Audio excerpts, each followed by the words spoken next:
Part 3 का आज का हमारा जो अगला टॉपिक है वो है जनसंख्या वृद्धि। बच्चों, हम विश्व की जनसंख्या के वितरण, उनके फैलाव आदि के बारे में चर्चा कर रहे थे। कल अपन ने जनसंख्या घनत्व के बारे में पढ़ा था। आज अपन जनसंख्या वृद्धि के बारे पर बात करने वाले हैं। क्या होती है जनसंख्या वृद्धि? इसकी परिभाषा इम्पोर्टेंट है बच्चों, तो ध्यान देना। किसी भौगोलिक क्षेत्र की जनसंख्या के आकार में एक निश्चित समय में होने वाले परिवर्तन को ही जनसंख्या वृद्धि कहा जाता है। ये इसकी सामान्य और इम्पोर्टेंट परिभाषा है। ध्यान रखना कि किसी भी क्षेत्र में, यानी कोई भी एक क्षेत्र ले लो, उसकी किसी एक निश्चित समय अवधि में जनसंख्या के आकार में होने वाली वृद्धि को क्या कहते हैं? जनसंख्या वृद्धि कहते हैं। उदाहरण के द्वारा समझना बच्चों। एक उदाहरण बताओ। सपोज करो अपना गांव है, अपने गांव की जनसंख्या 2015 समय अवधि जैसे 5 साल की रखी, 5 साल में जनगणना करनी है अपने को, सपोज करो। तो उन 5 सालों में पहले शुरुआत में जनसंख्या कितनी थी और 5 साल बाद जनसंख्या कितनी है, तो एक निश्चित समय अवधि, उन 5 सालों के बीच में जनसंख्या में जो वृद्धि हुई है या कमी हुई है, वही क्या कहलाता है? जनसंख्या वृद्धि कहलाता है। आगे देखो। वर्तमान में राष्ट्रीय स्तर पर मुख्यतः जनसंख्या वृद्धि ही दृष्टिगत होती है, जिसके कारण जनसंख्या परिवर्तन ही जनसंख्या वृद्धि का पर्याय माना जाने लगा है। जनसंख्या परिवर्तन में धनात्मक या ऋणात्मक ध्यान नहीं दिया जाता है, वरन इसे कुल संख्या के रूप में मापा जाता है। अब बच्चों, ऐसा भी हो सकता है किसी साल जनसंख्या बढ़े तो किसी साल जनसंख्या कम भी हो सकती है। तो जनसंख्या वृद्धि, ध्यान देना, धनात्मक भी हो सकती है और ऋणात्मक भी हो सकती है। जनसंख्या वृद्धि धनात्मक कब होगी? जब अपन ने शुरुआत में, जब जो निश्चित समय अवधि, उसके शुरू में जनसंख्या जितनी थी और जब वो समय अवधि ख़त्म हो जाती है, तब जनसंख्या अगर उस पहले वाली जनसंख्या से ज़्यादा हो जाती है तो वो जनसंख्या वृद्धि धनात्मक कहलाएगी। और पहले वाले की तुलना में जनसंख्या अगर घट जाती है वो तो जनसंख्या ऋणात्मक वृद्धि कहलाएगी। जनसंख्या वृद्धि को कुल संख्या या प्रतिशत दोनों के रूप में व्यक्त किया जा सकता है। इंपॉर्टेंट ध्यान रखना, प्रश्न बन सकता है जनसंख्या वृद्धि को किस रूप में व्यक्त किया जाता है? तो या तो कुल संख्या के रूप में या कुल प्रतिशत के रूप में जनसंख्या की वृद्धि को जो है प्रदर्शित किया जा सकता है। आगे देखो। जनसंख्या की कुल वृद्धि अथवा निरपेक्ष वृद्धि को ज्ञात करने के लिए विगत जनगणना वर्ष अथवा जनगणना की जनसंख्या को वर्तमान जनगणना वर्ष या जनगणना की संख्या से घटाया जाता है। अब एक सारणी में बच्चों उदाहरण दे रखा है, शानदार। देखना, भारत की जनसंख्या करोड़ों में दे रखी है। अब आपको पता है भारत में जनगणना जो होती है हर 10 साल में होती है। पिछली जनगणना बच्चों 2011 में हुई थी। अब अपने को जनसंख्या वृद्धि ज्ञात करनी है, तो देखो 2011 की जनसंख्या आ गई 121.01 करोड़। फिर 2000, उससे पहले वाली जनगणना कब हुई थी? 2001 में हुई थी। तब जनसंख्या भारत की थी 102.7 करोड़। अब 2011 की जनसंख्या में से 2001 की जनसंख्या को घटाया तो जो वृद्धि वो आई, वो कितनी आई? 18.3% वृद्धि। यानी कुल माइनस करने के बाद जो जनसंख्या आई थी उसका प्रतिशत निकाला तो वो कितना बेटा? 18.3%। आगे देखो। जनसंख्या का प्रतिशत मूल्य ज्ञात करने के लिए निरपेक्ष वृद्धि को विगत वर्ष की अथवा जनगणना की जनसंख्या से भाग देकर 100 से गुणा कर दिया जाता है, जिससे उदाहरण द्वारा समझ सकते हैं। अब इसको प्रतिशत में व्यक्त करना बच्चों, तो देखो कितना हुआ ये, मतलब ये जो बच्चों ये 18.3 आई, ये 121 में से 102.7 करोड़ घटाए तो 18.3 करोड़ जनसंख्या वृद्धि हुई। अब इसको प्रतिशत में व्यक्त करना है, प्रतिशत निकालना है, तो कैसे निकालेंगे? सबसे पहले ऊपर इधर प्रतिशत बटे हुए विगत वर्ष की, यानी कि शुरुआत पिछले साल की जो है, यानी माइनस किया वो वाली जनसंख्या नीचे, इंटू 100 कर दो, सॉरी, तो वो आ जाएगा जनसंख्या वृद्धि दर 17.81। तो ये अगर पूछे भारत की 2011 के अनुसार जनसंख्या वृद्धि दर कितनी थी, तो आपको लिखना है 17.81%। समझ गए? ठीक है। अब बात करते हैं विश्व के संदर्भ में जनसंख्या वृद्धि दर, यानी विश्व संदर्भ में जनसंख्या कितनी बढ़ी है। तो देखो, विश्व जनसंख्या वृद्धि, जनसंख्या में स्थानिक संबद्धता के साथ निरंतर वृद्धि होती रही है। प्रागैतिहासिक काल में जनसंख्या में वृद्धि अत्यंत धीमी गति से हुई, जिसके लिए विषम जलवायु दशाओं, घुमक्कड़ी जीवन व अल्प पोषण आदि को उत्तरदायी माना जाता है। यानी कहने का मतलब है कि जब शुरुआत में विश्व बसा था तो जनसंख्या इतनी तेज़ गति से नहीं बढ़ी थी, धीमे धीमे बढ़ी थी। क्यों? उसके कुछ कारण थे। पहला कारण इसने बताया कि जलवायु की दशाएं जो मनुष्य के अनुकूल नहीं थी। लोग बाग एक जगह रह कर के जीवन व्यतीत नहीं करते थे, घूम घूम कर आज यहाँ, अगले महीने वहाँ, अगले साल वहाँ, ऐसा करते थे। अल्प पोषण आदि को उत्तरदायी, यानी खाने को भी उनको नहीं मिलता था प्रॉपर तरीके से, तो वो उसका भी शिकार होते थे, इसलिए जनसंख्या में ज़्यादा वृद्धि नहीं हुई थी। प्रकृति में मानव द्वारा पशुपालन एवं पौधों को घरेलू बनाए जाने के साथ ही जनसंख्या वृद्धि का दौर शुरू हुआ। यानी जब से मनुष्य ने पशुओं को पालना शुरू किया और पौधे लगाकर या खेती करना शुरू किया, तभी से जनसंख्या वृद्धि दर बढ़ी है। कृषि विकास के कारण खाद्य आपूर्ति निश्चित हुई, यानी कि खाने की सामग्रियाँ बढ़ी, जिससे पर्याप्त पोषण हो सका। समय के साथ मानव जीवन विभिन्न जलवायु दशाओं के अनुसार अनुकूलित होने लगा, यानी जलवायु को भी अपने अनुकूल बना करके जीवन यापन करने लगा इंसान। फलस्वरूप मानव ने विषम जलवायु परिस्थितियों को सहन करने की क्षमता विकसित हुई। यानी इंसान ने अपने आप को इतना मजबूत बना लिया कि वो परिस्थिति के अनुसार, किसी भी परिस्थिति के अनुसार स्वयं को ढाल सके। अब बच्चों बात करते हैं जनसंख्या वृद्धि की प्रवृत्तियाँ। प्रश्न बनता है जनसंख्या वृद्धि की प्रवृत्तियाँ कौन कौन सी है, कितनी प्रवृत्तियाँ? तो जनसंख्या वृद्धि की शुरू से लेकर आज तक विश्व जहाँ तक पहुँचा है, उस आधार पे विश्व को जनसंख्या वृद्धि की प्रवृत्तियों में 4 भागों में बांटा है। पहला प्रागैतिहासिक, दूसरा प्राचीन, तीसरा मध्यकाल और चौथा हैगा आधुनिक काल। तो पढ़ते हैं जनसंख्या वृद्धि की प्रवृत्तियाँ। पृथ्वी पर मानव का उद्भव काल अप्रामाणिक सा है, यानी कब मनुष्य ने पृथ्वी पर रहना शुरू किया उसके बारे में आज भी जो है तथ्य छिपे हुए हैं। प्रागैतिहासिक काल में जनसंख्या एवं जनसंख्या वृद्धि के किसी प्रकार के प्रत्यक्ष साक्ष्य नहीं थे। 18वीं शताब्दी से, अंडरलाइन कर लेना, 18वीं शताब्दी से पूर्ववर्ती काल में विश्व की जनसंख्या की जनगणना के अनुमानों पर अधिक निर्भरता नहीं रही है, क्योंकि आपको पता है 18वीं शताब्दी से ही जनगणना का काम शुरू हुआ है। ऐसा माना जाता है कि पृथ्वी पर मानव का प्रादुर्भाव जो है आज से लगभग 10 लाख वर्ष पूर्व हुआ था, तथा पृथ्वी पर जनसंख्या शुरुआती दौर में कुछ हजार ही थी। जनसंख्या वृद्धि के अध्ययन को निम्नलिखित द्वारा कालक्रम में विभाजित किया जा सकता है। अब जनसंख्या वृद्धि के 4 काल ले देखना। पहला है प्रागैतिहासिक काल।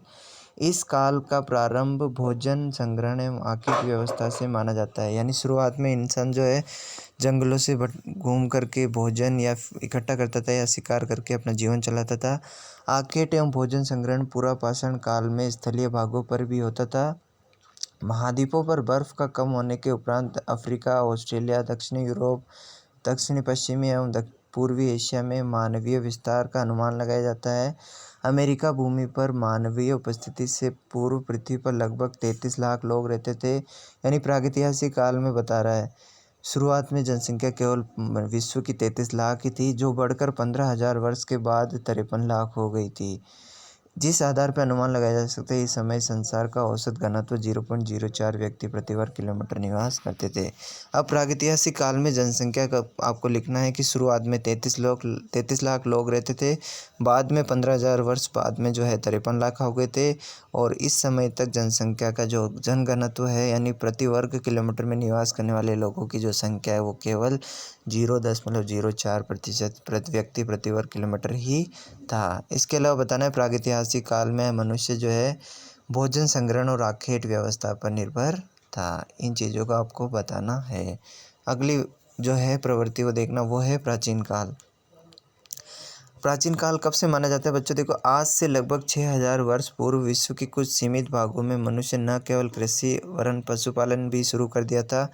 इस प्रकार विश्व के कई भागों में मानव सभ्यता का विकास हो चुका था और नदी घाटियों में कृषि के साथ ही नगरीय विकास भी प्रारंभ हुआ। ईसा काल के आरंभ में विश्व की कुल जनसंख्या 20 से 30 करोड़ के मध्य होने का अनुमान लगाया गया है। यानी प्राचीन काल में विश्व की जनसंख्या कितनी पहुंच गई थी बच्चों? 53 लाख से अब 20 से 30 करोड़ हो चुकी थी। इस दृष्टि से भारतीय उपमहाद्वीप में पूर्वी एशिया, यूनान और रोमन साम्राज्य, मेसोपोटामिया और मिस्र के साथ सिंधु सरस्वती सभ्यता विशाल जनसमूह के क्षेत्र थे। यानी इन क्षेत्रों में जनसंख्या उस वक्त ज़्यादा थी। अब एक चित्र दे रखा है ग्राफ, उसमें देखो जनसंख्या वृद्धि बता रखी है करोड़ों में। जनसंख्या ये इधर जो है जनसंख्या करोड़ों में और इधर वर्ष बता रखा है। शुरुआत में 1590 ईस्वी की बात करें, 1550 में, तब जनसंख्या शुरुआत तब से माना जा रहा है। आज धीरे धीरे ग्राफ जो है शुरुआत दौर में ग्राफ देखिए आप समझ सकते हो कि जनसंख्या धीरे धीरे बढ़ी है। पर जैसे ही 18वीं शताब्दी या 19वीं शताब्दी का दौर शुरू, आप देखोगे कि ग्राफ एकदम जो है ऊंचा उठने लगा है, यानी जनसंख्या में वृद्धि तीव्र हुई है। तो विगत 2 या 3 शताब्दियों में ही जो है जनसंख्या में ज़्यादा वृद्धि देखने को मिली है। अगर जनसंख्या वृद्धि की प्रवृत्ति के काल अगर आपको प्रश्न पूछा जाए तो बच्चों आपको ये चित्र भी उसमें बनाना है। आगे बात करते हैं तीसरे काल की, वो है हमारा मध्यकाल। इतिहास की दृष्टि से यह 700 ईस्वी से 1650 ईस्वी के बीच का कालखंड है। 1650 ईस्वी में विश्व की कुल जनसंख्या 55 करोड़ हो गई थी, यानी मध्यम काल तक विश्व की जनसंख्या केवल 55 करोड़ ही थी, किंतु कुछ देशों में अधिक थी। इस समय बाढ़, सूखा, महामारी और युद्ध के कारण जनसंख्या में जो है कमी देखने को भी मिली थी। यानी इस समय जो है काल पड़ा था, महामारी फैली थी, युद्ध हुए थे, जिससे जनसंख्या वृद्धि दर कम हुई, जनसंख्या में कमी देखने को मिली। अगला देखो आधुनिक काल। आधुनिक काल में देखते बात करते हैं आधुनिक काल की बात करते हैं बच्चों कि 17वीं शताब्दी के मध्य से आधुनिक काल का समय, यानी अभी तक 1650 ईस्वी से लेकर विश्व की कुल जनसंख्या 55 करोड़, जो मध्यम काल में 55 करोड़ थी, वो 1750 ईस्वी में बढ़कर 72 करोड़ हो गई। फिर अगले 100 सालों में यानी 1850 में ये दोगुनी वृद्धि के साथ 133 करोड़ हो गई। फिर 1950 तक ये जनसंख्या 251 करोड़ हो गई थी और 2000 में 610 करोड़ हो गई थी। और 2013 की बात करें तो वर्तमान में विश्व की जनसंख्या कितनी है, 714 करोड़ तक पहुंच गई है। यानी विश्व की जनसंख्या की वृद्धि को सारणी में भी बताया गया और एक चित्र के द्वारा भी बताया गया है। तो इस तरह अपन कह सकते हैं कि वर्तमान पिछली 2 शताब्दियों में विश्व की जनसंख्या बहुत तीव्र गति से बढ़ी है। वापस एक बार आपको बता दूं बच्चों, देखो ध्यान देना कि जनसंख्या वृद्धि की प्रवृत्तियों में प्रागैतिहासिक काल तक जनसंख्या केवल 33 लाख थी। फिर प्राचीन काल में ये 20 से 30 करोड़ हो गई। फिर बात करें अभी मध्यम काल तक यह 55 करोड़ हो चुकी है। फिर आधुनिक काल में वर्तमान में 714 करोड़ तक ये पहुंच चुकी है। अगला टॉपिक हमारा है जनसंख्या वृद्धि के कारण। अब बच्चों बहुत आसान सा टॉपिक है, जनसंख्या वृद्धि के कोई से भी कारण है, बहुत सारे आप कोई से भी लिख सकते हो, पर यहाँ कुछ कारण है जिसको अपन देख लेते हैं। विश्व में जनसंख्या वृद्धि की प्रवृत्तियों से ज्ञात होता है कि सभी महाद्वीपों में जनसंख्या वृद्धि हुई, किंतु जनसंख्या की वृद्धि दर सभी महाद्वीपों में एक जैसी नहीं है। कहीं किसी महाद्वीप में जनसंख्या तीव्र गति से बढ़ी है तो किसी में बहुत मंद गति से ये बढ़ी है। पृथ्वी पर मानवीय अस्तित्व के 99% काल में जनसंख्या अत्यंत कम और वृद्धि दर अत्यंत मंद रही, किंतु पिछले 350 वर्षों में विश्व जनसंख्या वृद्धि दर उच्च बनी रही है। विगत 50 वर्षों में विश्व के अनेक देश जनसंख्या की विस्फोट स्थिति में पहुंच चुके हैं। जनसंख्या वृद्धि के कुछ उत्तरदायी कारक निम्नलिखित है। पहला है मृत्यु दर में गिरावट, यानी सुविधाएं बढ़ी बच्चों, सुविधाएं बढ़ने से हॉस्पिटल खुले, हॉस्पिटल खुलने से लोगों के मरने की संख्या में कमी आई है, जिससे जनसंख्या में वृद्धि हुई है। विश्व में जनसंख्या वृद्धि का सर्वाधिक महत्वपूर्ण कारण मृत्यु दर पर नियंत्रण है। विगत 50 वर्षों में वैज्ञानिक उपलब्धियों तथा स्वास्थ्य एवं चिकित्सा सुविधाओं में विस्तार के कारण संक्रमण रोगों तथा महामारियों पर सफलतापूर्वक नियंत्रण से मृत्यु दर में भारी गिरावट आई है और इसी वजह से जनसंख्या में वृद्धि हुई है। दूसरा, खाद्य पदार्थों की निश्चित आपूर्ति। शुरुआती दौर में मनुष्य भूखमरी से जो है मृत्यु का शिकार हो जाता था, पर अभी जो बात करें खाद्य पदार्थों की निश्चित आपूर्ति यानी बराबर आपूर्ति होने लगी है, जिससे जनसंख्या में वृद्धि हुई है। विश्व में खाद्यान्न तथा अन्य खाद्य पदार्थों की निश्चित एवं नियमित आपूर्ति से जनसंख्या की वृद्धि पर दर प्रभावित हुई है। यंत्र एवं गहन कृषि तथा सिंचाई सुविधाओं के विस्तार, उन्नत बीजों के उपयोग के कारण कृषि उत्पादन में अत्यधिक वृद्धि हुई है। अकालों की संख्या में भी अत्यंत कमी आई, यानी अकाल पड़ना भी धीरे धीरे बंद होता जा रहा है। तीसरा पॉइंट है औद्योगिक विकास, यानी फैक्ट्रियाँ विकसित हुई है। औद्योगिक क्रांति के कारण खनन, ऊर्जा उत्पादन, उद्योग, परिवहन, व्यापार तकनीक आदि सभी क्षेत्रों में बहुमुखी विकास देखने को मिला है, जिससे रोजगार के माध्यम बढ़े हैं, मनुष्य के सामान्य जीवन में सुधार हुआ है। नेक्स्ट पॉइंट है वैज्ञानिक एवं प्राविधिक प्रगति। नवीन आविष्कारों ने मानव जीवन को आरामदायक एवं सुविधाजनक बना दिया है, इससे जनसंख्या में वृद्धि हुई है। ये कुछ पॉइंट थे जनसंख्या वृद्धि के। इसके अलावा भी आप अपने मन से लिख सकते हो। बाल विवाह होना और बहुत सारे ऐसे कारण हैं। जनसंख्या वृद्धि का अगला पॉइंट है हमारा शांति एवं सुरक्षा। शांति और सुरक्षा की स्थापना से विश्व में सामान्य प्रकृति का विस्तार हुआ तथा जनसंख्या में वृद्धि हुई है। प्रवास को भी बच्चों जो है जनसंख्या वृद्धि का प्रमुख कारण माना जाता है। मृत्यु दर की तुलना में उच्च जन्म दर के कारण जनसंख्या तेजी से बढ़ने लगी। यूरोपीय निवासियों ने बड़े पैमाने पर उत्तरी अमेरिका, दक्षिण अमेरिका और ऑस्ट्रेलिया की ओर प्रवास किया तथा वहां जाकर के जनसंख्या में वृद्धि कर दी थी। प्रवास का मतलब है व्यक्ति एक जगह से दूसरी जगह जाकर रहने लगा। जब आपको पता है एक जगह से खाली होकर दूसरी जगह जाएगा तो वहाँ की जनसंख्या में वृद्धि होगी ही होगी निश्चित रूप से। तो ये कुछ कारण थे जनसंख्या वृद्धि के। आगे देखना, जनसंख्या वृद्धि की प्रवृत्ति विभिन्न महाद्वीपों में की तुलना में संसार के सभी महाद्वीपों में जनसंख्या वृद्धि होती रही है, परंतु किसी महाद्वीप में जनसंख्या बहुत तीव्र गति से बढ़ी तो किसी में बहुत धीमी गति से। जनसंख्या वृद्धि की कुछ विशेषताएं हैं, इसका प्रश्न बन सकता है। तो देखना जनसंख्या वृद्धि की विशेषताएं। पहला कि सन 1650 से 1750 तक एशिया और यूरोप में साधारण वृद्धि हुई जनसंख्या में, जबकि अफ्रीका में जनसंख्या घट गई थी। तब तक उत्तरी और दक्षिण अमेरिका में बहुत कम जनसंख्या थी। पहली विशेषता ये है। 1650 से 1750 में यानी कि एशिया और यूरोप में जनसंख्या सामान्य वृद्धि से बढ़ी, अफ्रीका में जनसंख्या घटी तथा उत्तरी और दक्षिण अमेरिका में जनसंख्या बहुत कम थी। दूसरा पॉइंट देखना, 1750 से 1900 तक सभी महाद्वीपों में जनसंख्या में वृद्धि हुई, परंतु एशिया, यूरोप और अमेरिका में ज़्यादा वृद्धि हुई। सन 1900 से 20वीं शताब्दी में जनसंख्या वृद्धि दर बहुत तीव्र गति से बढ़ी। सबसे अधिक गति जो है उत्तरी अमेरिका और एशिया में हुई। पिछले 80 वर्षों में एशिया की जनसंख्या दोगुनी हो गई है, ये भी एक विशेषता है, तथा यूरोप में जनसंख्या कम रही। आगे देखना, जनसंख्या वृद्धि पिछले सब महाद्वीपों में एक समान नहीं है। समस्त संसार की जनसंख्या 3 शताब्दियों में लगभग 7 गुना हो गई है। एशिया और यूरोप में 3 शताब्दी पूर्व ही संसार की जनसंख्या लगभग 3/4 जनसंख्या रहती थी। अब भी संसार की लगभग 3/4 जनसंख्या एशिया और यूरोप महाद्वीप में रहती है। पांचवी और आखिरी विशेषता, उत्तरी और दक्षिणी अमेरिका में अब बहुत अधिक वृद्धि हुई है। यानी अब वर्तमान समय की बात करते हैं, उत्तरी और दक्षिणी अमेरिका में भी जनसंख्या वृद्धि होने लगी है। अब जनसंख्या वृद्धि से बच्चों को समस्याएं उत्पन्न हो गई है। कौन कौन सी समस्याएं देखना, दिन प्रतिदिन संसार की जनसंख्या की समस्या आधिकारिक गंभीर रूप लेती जा रही है और सभी विकसित देश इस विषय में चिंतित होने लगे हैं। पहला, अत्यंत तीव्र और भयानक वृद्धि हुई है। जनसंख्या में लगातार भयानक वृद्धि हो रही है। वर्तमान काल में संसार की जनसंख्या में अत्यंत तीव्र वृद्धि हो रही है, जिससे पहले कभी नहीं देखी गई। यदि इसी वृद्धि दर से जनसंख्या बढ़ती गई तो 2040 में विश्व की जनसंख्या जो है 1400 करोड़ हो जाएगी। अभी 713 करोड़ जो है वो डबल हो जाएगी। फिर दूसरा समस्या है कि हमारे पास साधन सीमित है, अतः जनसंख्या जिस हिसाब से बढ़ रही है तो आने वाले समय में भरण पोषण भी यानी लोगों का पेट भरना भी मुश्किल हो सकता है।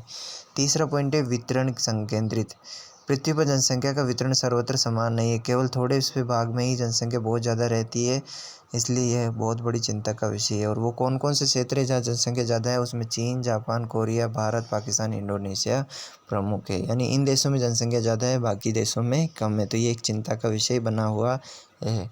अगला पॉइंट है बिना बसे भागों में भूभागों में निराशा। यानी पृथ्वी के बिना बसे भाग जहाँ पे जनसंख्या नहीं रहती है वो 70% भाग है जहाँ पे जनसंख्या नहीं रहती है।